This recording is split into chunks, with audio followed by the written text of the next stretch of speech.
In this quick video, I am going to show you how to move videos from Files app to your Photos app. Let's see that.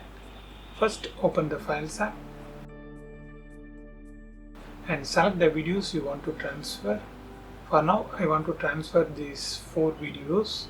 So I just tap select and select these 4 videos.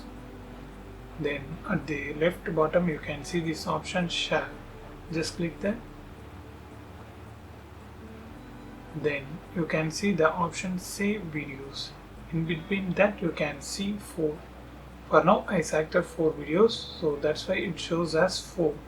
If you selected tens or hundreds of videos means it will show as 100. So that's the thing. You just need to find this save videos option and just tap that. That's it. It's done. Let's check that. Minimize this and open the Photos app and open recent. Here you can see the 4 videos. That's the thing. This is how you can transfer videos from Files app to Photos app on any iPad.